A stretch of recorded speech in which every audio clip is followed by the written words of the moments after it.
मेरे YouTube page astro Naresh पर आपका स्वागत है। नमस्कार, मैं हूं नरेश कुमार। सबसे पहले उन दर्शकों को धन्यवाद जिन्होंने पेज को सब्सक्राइब किया है, पेज के वीडियोस को शेयर कर रहे हैं, लाइक कर रहे हैं और कमेंट बॉक्स में हमें अपनी राय भी लगातार भेज रहे हैं। दोस्तों, 2026 का राशिफल लेकर आए हैं। ये फाइनेंशियल राशिफल है, ये सामान्य राशिफल नहीं है। इसमें सामान्य राशिफल की तरह जो मन में आएगा वो नहीं बोल देंगे, ना ही हम इसमें ये लिखेंगे कि आप पर कुबेर मेहरबान होने वाले हैं, आप पर लक्ष्मी जी की कृपा आने वाली है, आपका भाग्य खुलने वाला है, आपका डंका बजने वाला है। ये ऐसा कुछ नहीं है। इसमें सिर्फ और सिर्फ जो आपकी पत्रिका बोलती है उसका विश्लेषण रहेगा और आपके सामने हर महीने के हिसाब से 12 पत्रिका चलेंगी। 12 पत्रिका में आपका हर महीने क्या विश्लेषण है, क्या आपको स्टॉक मार्केट में एंटर करना चाहिए, कौन से महीने में काम करना चाहिए, कौन से महीने में नहीं करना चाहिए, ये सारा कुछ बताएंगे। एक एक महीने की पत्रिका आपके सामने आएगी। हर महीने की पहली तारीख की पत्रिका लेंगे और पहली तारीख की पत्रिका से उसका विश्लेषण करेंगे उस महीने के लिए। तो बने रहिए इस वीडियो में। आपको वीडियो एंड तक देखना है क्योंकि एंड तक देखेंगे तो आपको दिसंबर तक का पूरा आइडिया हो जाएगा कि ये आपके लिए कैसा रहने वाला है। इस राशिफल में फाइनेंस के लिहाज से बात करेंगे आपके, और आपके स्टॉक मार्केट के लिहाज से बात करेंगे। क्या निवेश करना चाहिए, कब निवेश करना चाहिए, कहाँ निवेश करना चाहिए, कब निवेश नहीं करना चाहिए, कहाँ स्पेकुलेट करना चाहिए, ये सारा कुछ इस वीडियो में होगा। हमारे साथ बने रहिए इस वीडियो में क्योंकि कन्या राशि के बहुत सारे जातक जिनका जो है वो मार्केट से वास्ता रहता है और चूंकि इसका स्वामी बुध होता है तो अल्टीमेटली ये जातक सामान्य तौर पर बाजार में आ जाते हैं। किसी भी रूप में आए, म्यूचुअल फंड के जरिए आए, ETF के जरिए आए, डायरेक्ट इक्विटी में आए, ये लोग आ जाते हैं। तो अल्टीमेटली ये काफ़ी हेल्पफुल रहेगा उन लोगों के लिए जो मार्केट में काम करते हैं। तो शुरू करते हैं। ये 1 जनवरी का चार्ट है आपके सामने। यहाँ पर देखिए ग्रह स्थिति क्या है। सिर्फ राहु आपका छठे में है, कोई ग्रह जो है वो 6, 8, 12 में नहीं है। छठे का राहु वैसे ही अच्छा होता है। पाप ग्रह छठे में आ जाए तो अच्छे हो जाते हैं। बाकी सारे ग्रह आपके केंद्र में आ गए। गुरु आपके केंद्र में है, दशम भाव में। हालांकि गुरु का 10वें का गोचर अच्छा नहीं होता, लेकिन गुरु की दृष्टि हमेशा शुभ होती है। गुरु की दृष्टि आपके धन स्थान के ऊपर रहेगी। धन स्थान में शुक्र की राशि है। शुक्र आपका केंद्र में आ गया, यहाँ पर स्थिति अच्छी हो गई। शुक्र जो है वो मंगल के साथ है, सूर्य के साथ है और बुध के साथ है। तो जब आपके धन स्थान का स्वामी केंद्र में आ गया और आपके आय स्थान का स्वामी भाग्य स्थान में है तो और धन स्थान के ऊपर गुरु की दृष्टि है, तो इसका मतलब यह है कि पैसे का फ्लो आपका ठीक रहेगा। यहाँ पर आपको पैसे की कोई दिक्कत नहीं है।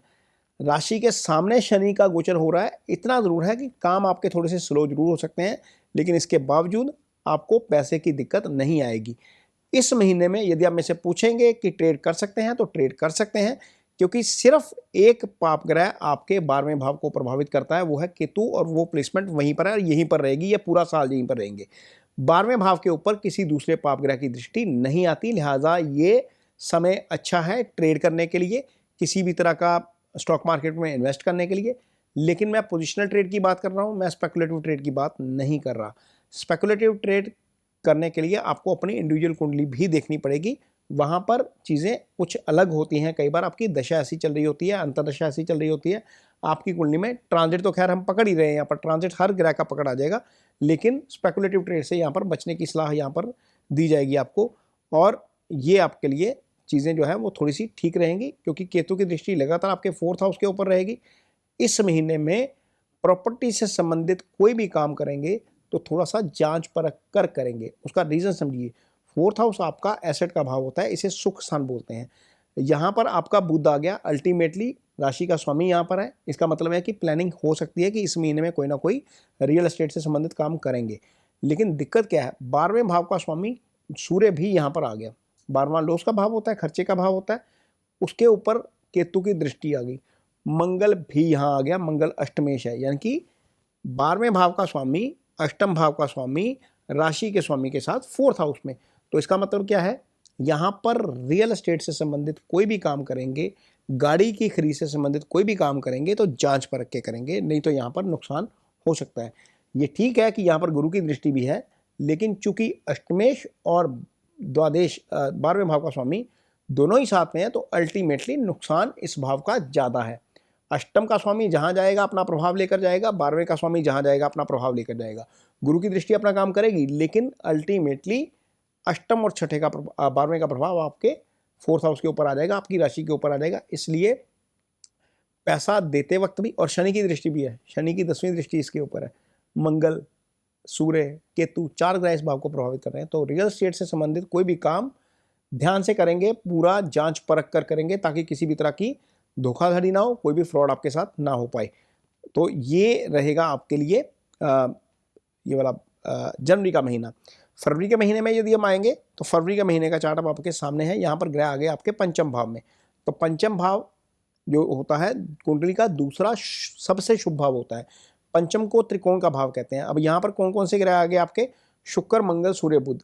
राशि के स्वामी का पंचम में चले जाना, 9th हाउस के स्वामी बुध के साथ, शुक्र के साथ बैठ जाना, ये एक अच्छी स्थिति है। हालांकि मंगल अष्टमेश होकर साथ में है, सूर्य द्वार 12वें भाव का स्वामी होकर साथ में है, लेकिन इसके बावजूद त्रिकोण के भाव में चूंकि ये ग्रह हैं तो अल्टीमेटली चीज़ें थोड़ी सी ज़्यादा बेटर हैं। यहाँ पर सारे ग्रह बैठकर कहाँ देख रहे हैं? 11वें भाव को। 11वें भाव में आपका चंद्रमा बैठा हुआ है, राशि का स्वामी 11वें भाव का स्वामी वहाँ पर बैठा है। तो चंद्रमंगल सामने होता है तो लक्ष्मी योग हो जाता है, चंद्र शुक्र सामने होते हैं तो भी एक अच्छा योग बन जाता है। तो अल्टीमेटली यहाँ पर योग के फॉर्मेशन के लिहाज से और कुंडली में आय के लिहाज से चीज़ें अच्छी हैं। शुक्र आपके लिए धन स्थान का स्वामी भी है, पंचम में बैठकर राशि के स्वामी के साथ बैठकर 11वें के भाव को देख रहा है। तो अल्टीमेटली पैसे के लिहाज से ये समय अच्छा रहेगा। मार्केट में काम यहाँ पर कर सकते हैं, लेकिन स्पेकुलेशन यहाँ पर इस कुंडली में वैसे ही नहीं करेंगे। अब देखिए यहाँ पर जो मंगल थे, मंगल जो 4th हाउस में थे उसकी दृष्टि अब आ गई आपके 12वें भाव के ऊपर, यानी कि केतु जहाँ पर विराजमान है मंगल उसको देख रहे हैं। अब मंगल यदि उसको देख रहे हैं तो अष्टम 2 पाप ग्रहों से पीड़ित हो गया, तो 12वां भाव 2 पाप ग्रहों से पीड़ित हो गया। अब 12वां 2 पाप ग्रहों से पीड़ित है तो अल्टीमेटली नुकसान हो सकता है। आपका अष्टम भी 2 पाप ग्रहों से पीड़ित है, अष्टम के ऊपर केतु की भी दृष्टि जा रही है, मंगल की 4th दृष्टि भी जा रही है। तो यहाँ पर दुर्घटना भी हो सकती है, सडन लॉस का भाव ये होता है। तो यहाँ पर स्पेकुलेशन से बच कर रहेंगे। ट्रेड करेंगे, स्विंग ट्रेड लीजिए, पोजिशनल ट्रेड लीजिए, काम करिए, क्योंकि गुरु केंद्र में है तो कर सकते हैं।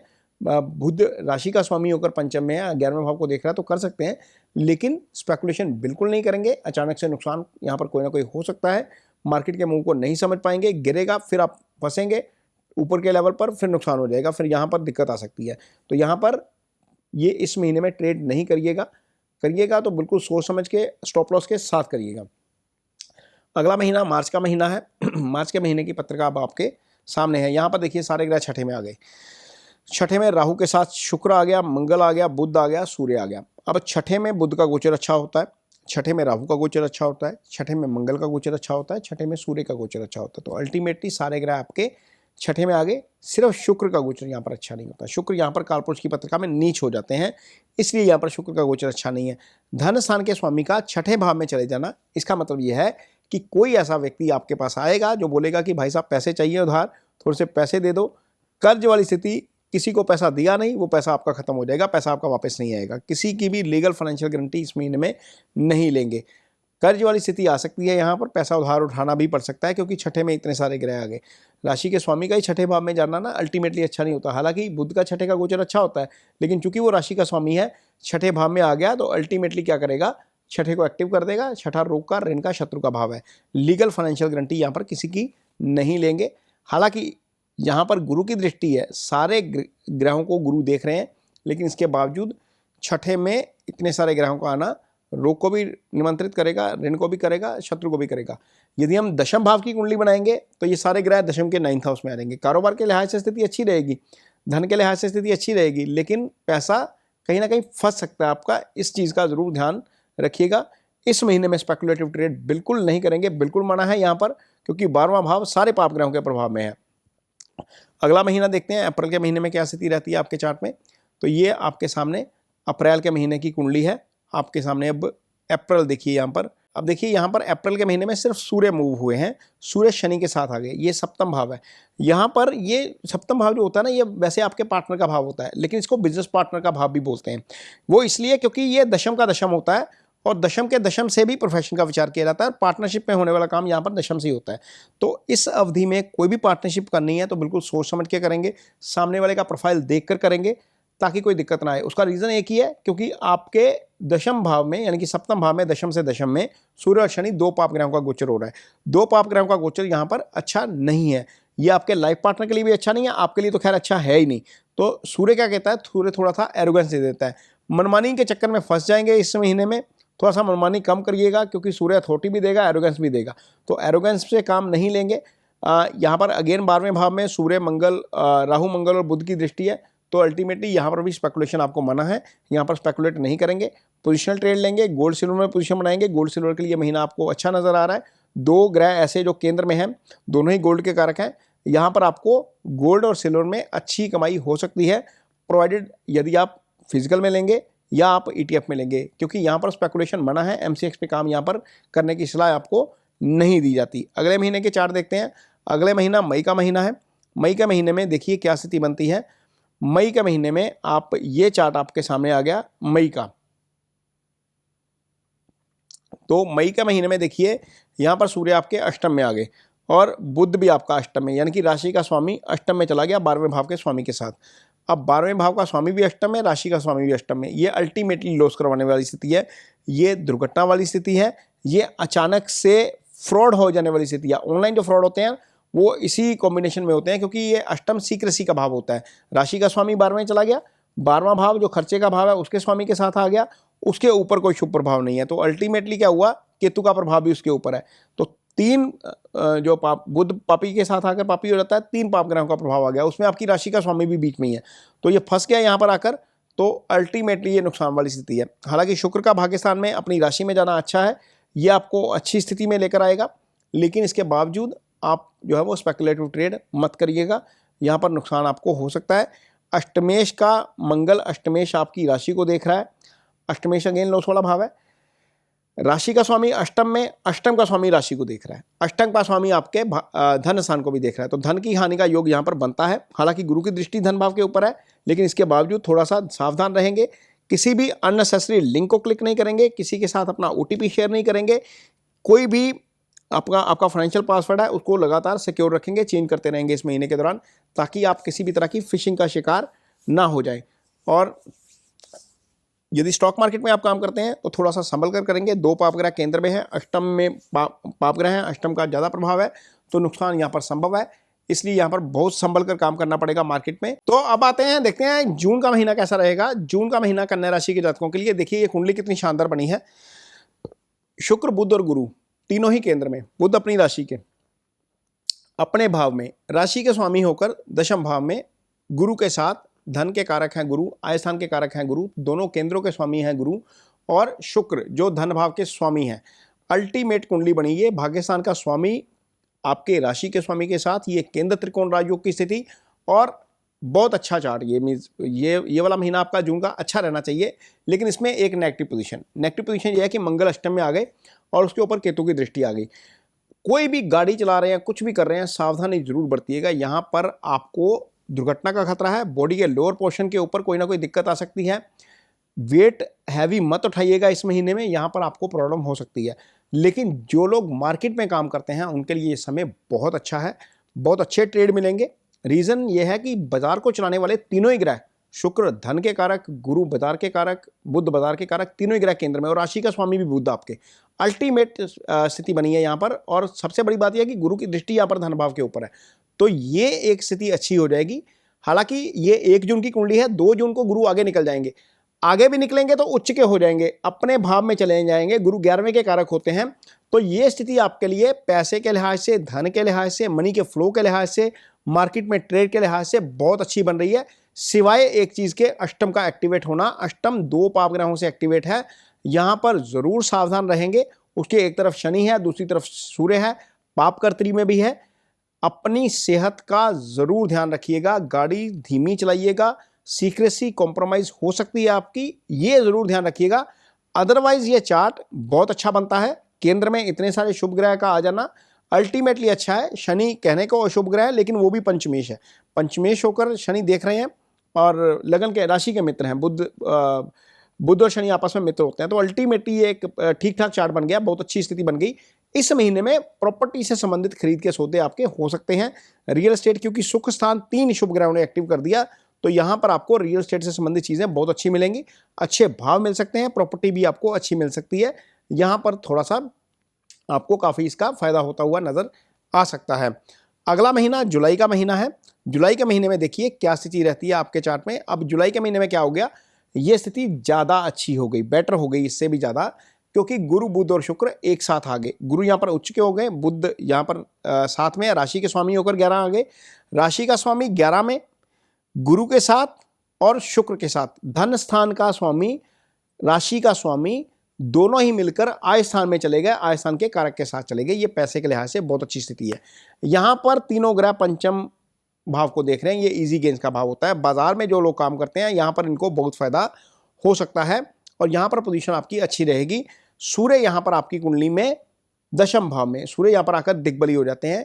एक स्थिति ये हो गई कि आपका जो माइंड है थोड़ा सा नेगेटिव साइड पे भी हो सकता है। उसका रीजन है कि 2 पाप ग्रहों का केंद्रीय प्रभाव आपके ऊपर है। शनि अल्टीमेटली पंचमेश है लेकिन है पाप ग्रह, तो थोड़ा सा हेडेक वाली स्थिति आ सकती है, थोड़ा सा हेयर फॉल का प्रॉब्लम आ सकता है।